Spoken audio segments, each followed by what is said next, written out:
What was your next step out of bankruptcy? I knew that this had to be maybe a God thing. Yeah, that's a sign from the universe that that guy doesn't belong in your orbit. Oh man, I had no next step. That I didn't have a next step. I was just that was it.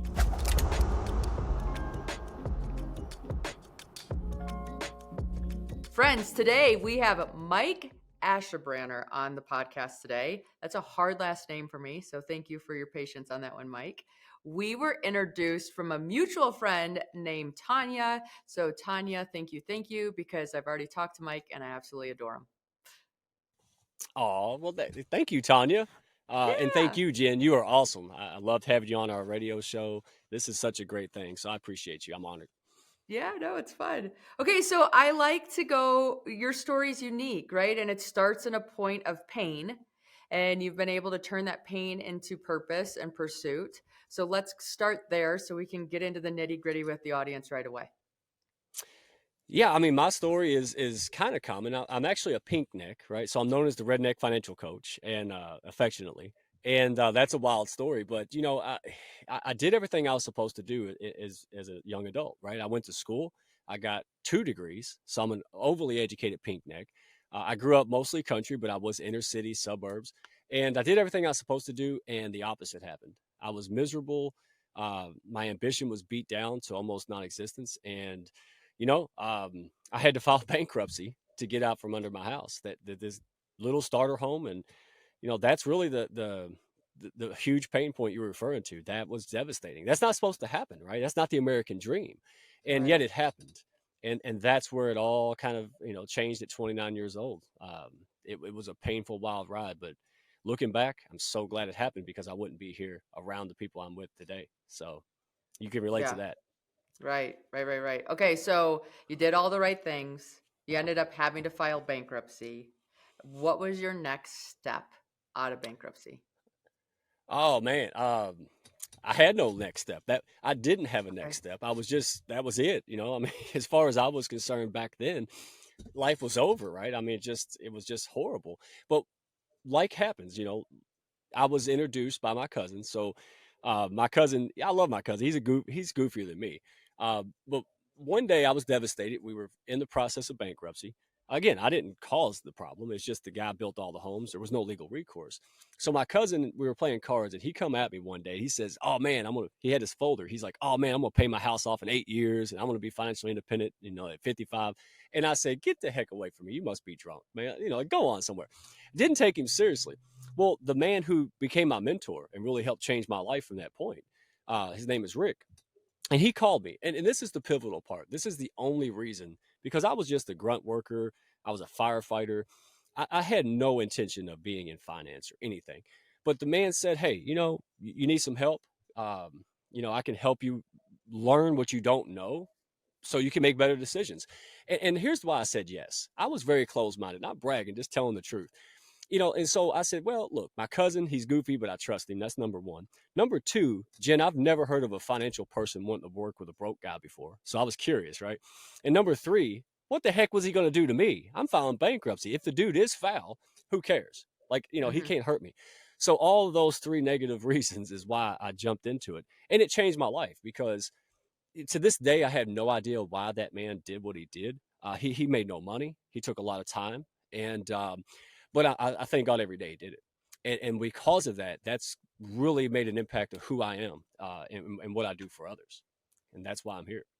So, how did you build your confidence after going through bankruptcy? Because I have to imagine that's a big confidence crusher.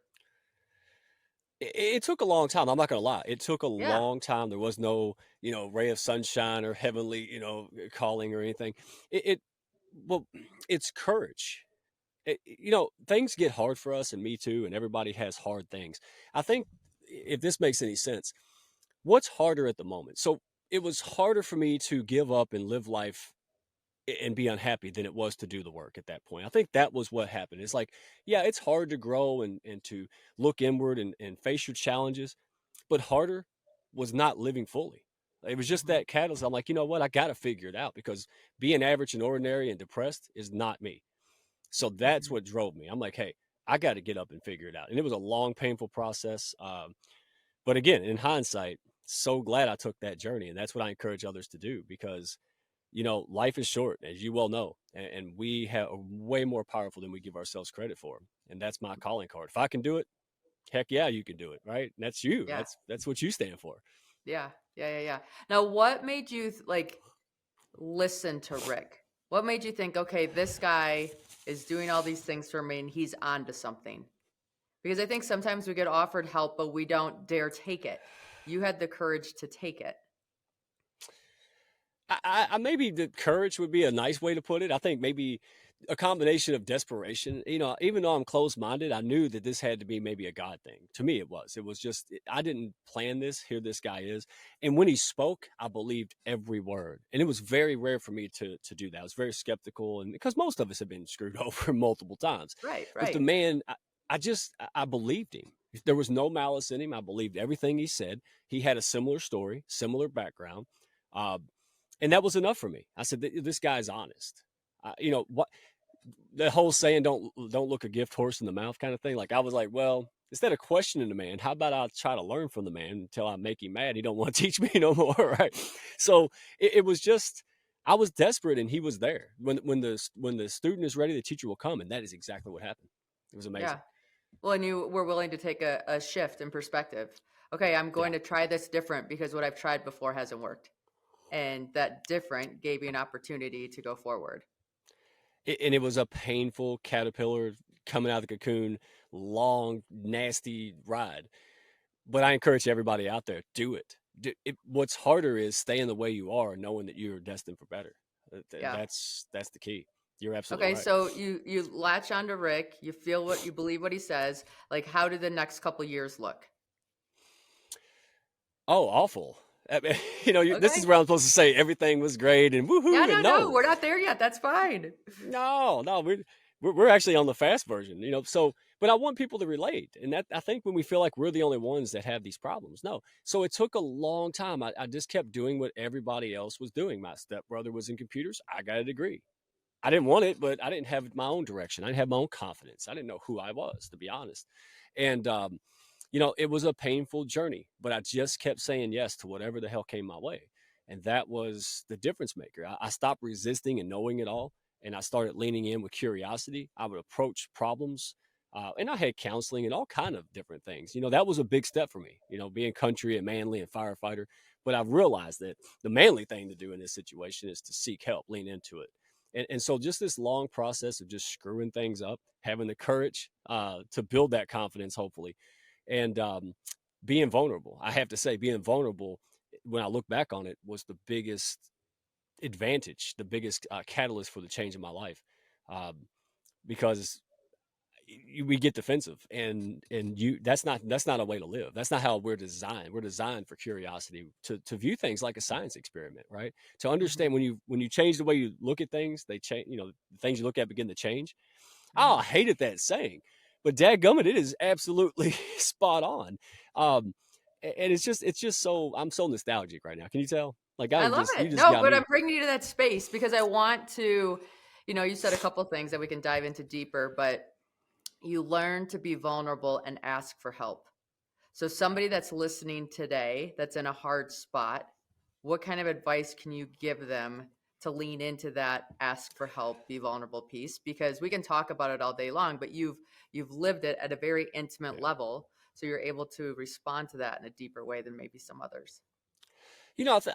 Great question. I think you're to listen and to be open.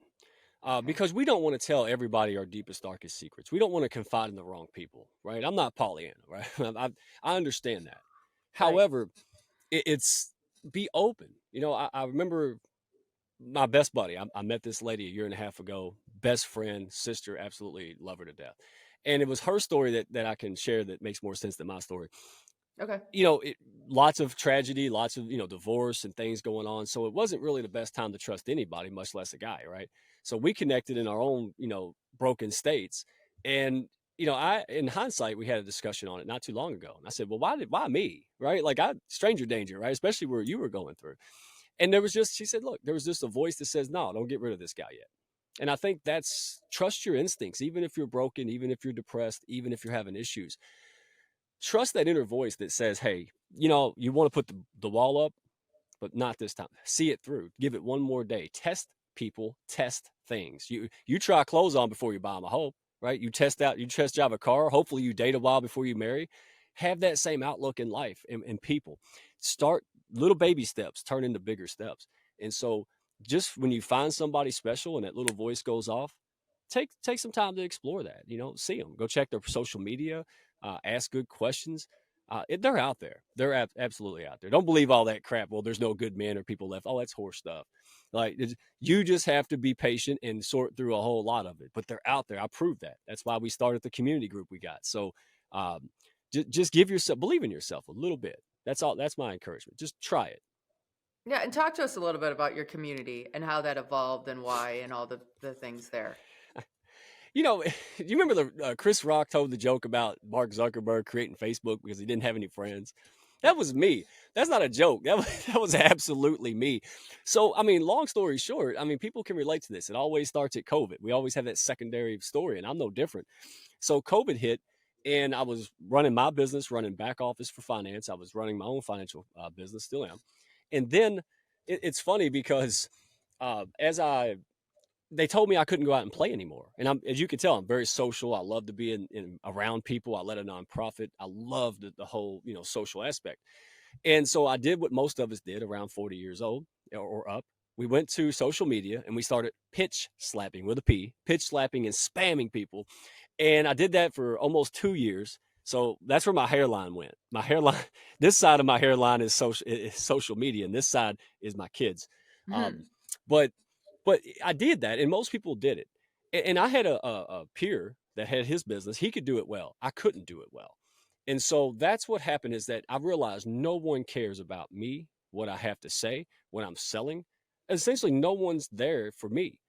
But what they are there for and what they are receptive for is someone who they can trust, who's open, who's authentic, and who can help solve the problems. And so instead of talking about money, I talked about my values. Instead of talking to people about or posting about values, instead of talking to people about money or whatever I wanted to sell, I talked to them about their issues. And that's where I became an impromptu dating coach and, you know, all these crazy things because I deep down, I knew if people got to know me, if they knew who I was and they liked that and I could nurture that trust, the rest of it's downhill because I mean, nobody does what I do.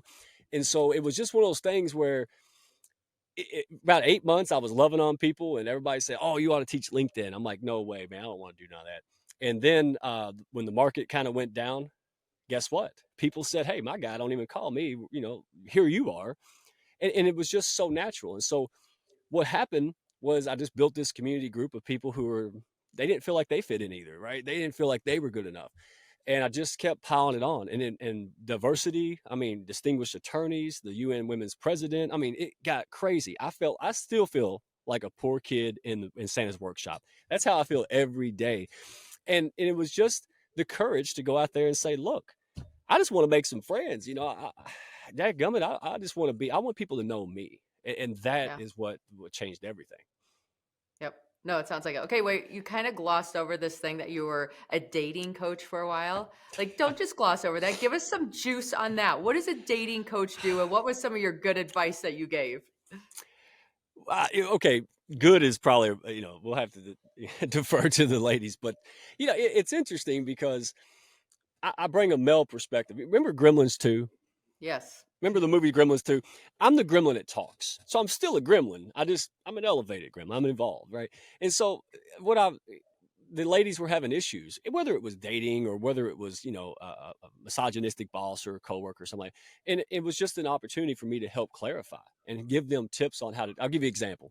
Okay. One lady, she's brilliant, absolutely brilliant. She went into this group. She used to be a PA, physician's assistant, and went into this group and left a message. And immediately, some surgeon or somebody just dropped her. Right, was really not nice. Was really mean. And I said, "Oh gosh," I said, "Don't don't send the message." She said, "I already did." I said, "Whoa, that's not good." She said, "You didn't even see my message." I said, "I don't have to see your message because you probably went after that guy. Your task was to back it up, ignore that guy, say some bad, what stuff. So the other people and women in that group go, wow, I got to talk to her." See, that was the kind of advice I was giving. I was helping them understand the other side of the story and enabling them to make better choices and decisions. And so when, well, this guy said this, I would translate it. Yeah, he's sleazy and he's not good for you. Next, right? And so all these Yeah, this that's a things. sign from the universe that that guy doesn't belong in your orbit. Don't go like commenting Nope. back. Just allow that to be like, oh, thank you for saying your piece. I will go this direction. Yeah, and little things like, well, he said this and I said that, and I would just bang, like that's it, right? And just clarity because I'm a guy, I understand it, and that just built trust because wow, here's a dude that I'm married, so I'm not trying to hit on him. There was no Right, hidden motive. I just, right. hey, I know how people are, and I can help you, and that's what we started. This community group has 100 strong of top level pros that just have a foundational. They love people. Yep. Their business is an extension of who they are, and the measuring stick to how successful we are is money. Because if we don't help, the more people we help, the more money we make. Right? If I make a little money, means I didn't change a lot of lives that month, and that is how it was born. But just I cared about people, and I just started showing them no games, no gimmicks, no tactics, no marketing. It started with just heart. And if you capture the heart, Jen, you capture the person, and that's how we got going. And we never Wow. dropped that. Awesome. And how do people belong or how do they become a part of this group? I've got to update it. So before you Okay. air this, I'll update it. The Okay. best Fair way enough. to find out is redneckfinancialcoach.com. Okay. There's mostly, that's just that's how I'm known. But the Hounds, we have a business page there. We have all kinds of things. I got a video. You'll hear us interact and talk to one another. Just a real sneak peek.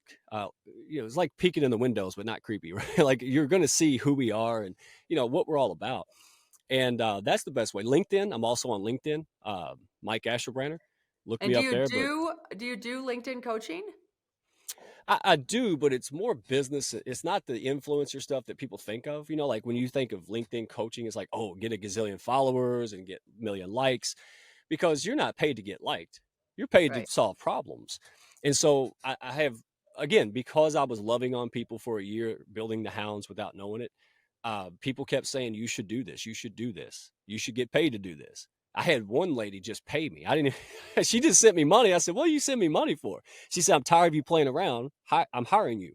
I'm like, that was weird, right? Like we would wish that happened every day. Like, hey, Jen, here's some money. Teach me how to climb, right? Like that would be Right. awesome. Right. But it found me. And I think that's my calling card to the people listening. Put yourself out there, man. You don't control the outcomes. Once you do something, it's out there. All you can do is examine it and try again. But I didn't plan this stuff. I just put myself out there and said yes to whatever came my way. And then I said no to things that weren't. But I didn't say no until I found out what I got all the information.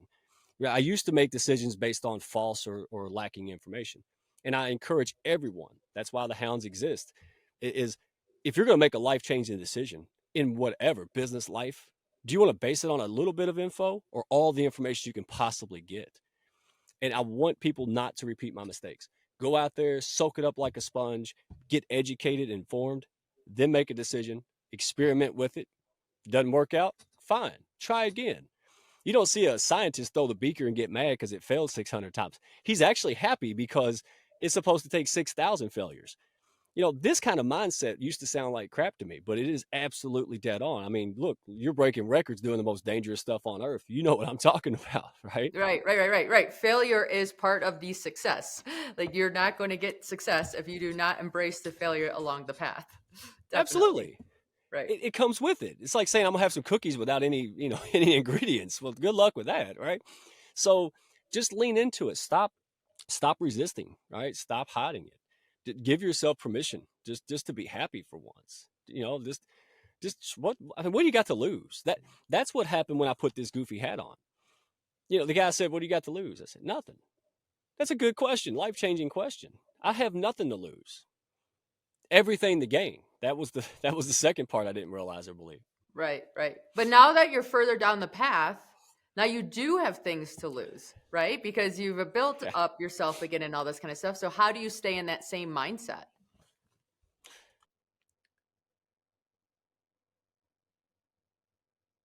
My apologies. I told you I was You're good. ruining You that. told me. You're fine. You graduate, right? So before it was just me, trying to get some friends. Now that you're absolutely right, and I'm actually in the middle of that.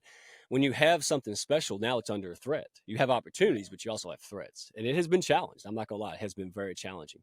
But what I've recognized, and this is for all the folks listening, the people around me, somebody asked me the other day, what's your weaknesses? I said, I don't have any, because I outsource it to all the super pros in my dadgum community, which is 95% women, right? So that's why I'm real soft now, because they rubbed off. They're brilliant. But leaning on the right people, leaning on your team. Again, it goes back to vulnerability, Jen. If you don't have to be He-Man or He-Woman or She-Ra or whatever, right? You should absolutely tap in and lean on others. And if you're doing it if you're practicing reciprocity, it's natural.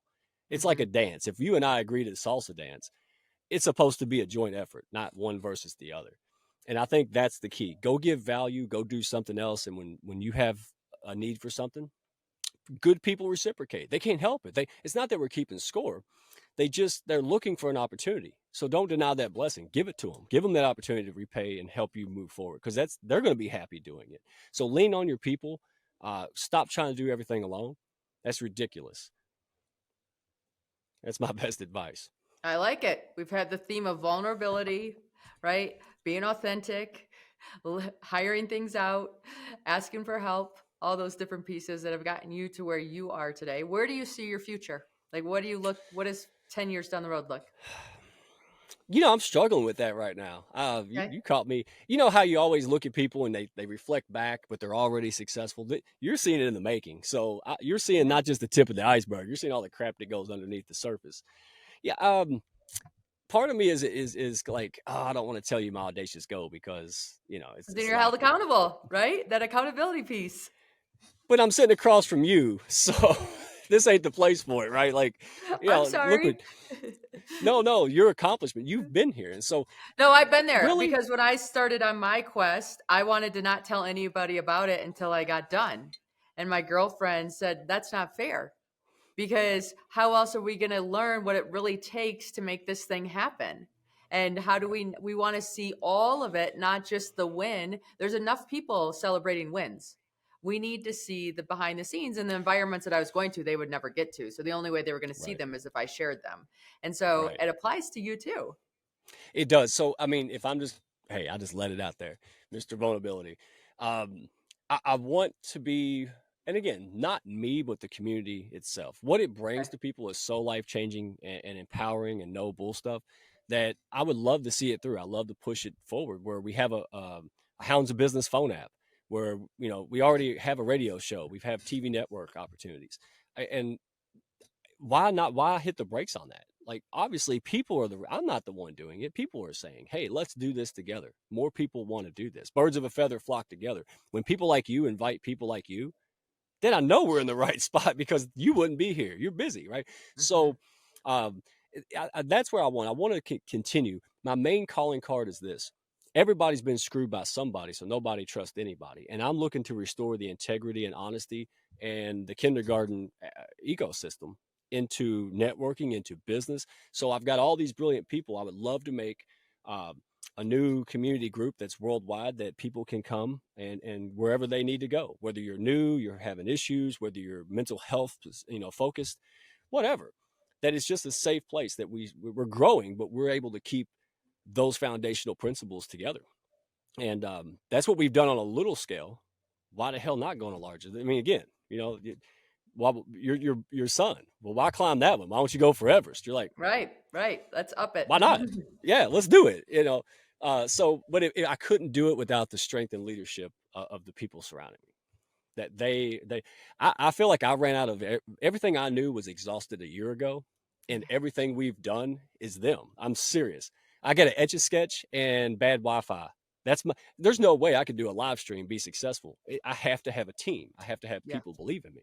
And so put yourself out there, because I had nothing, guys. I had zero. I had nothing. I had no clay to mold anything. And now life is turning around. And so I want people to know, put yourself out. There's nothing wrong with you. That ain't wrong with the rest of us, right? Put yourself out there. Somebody's going to see you. All right. But you got to Yeah. get out the house.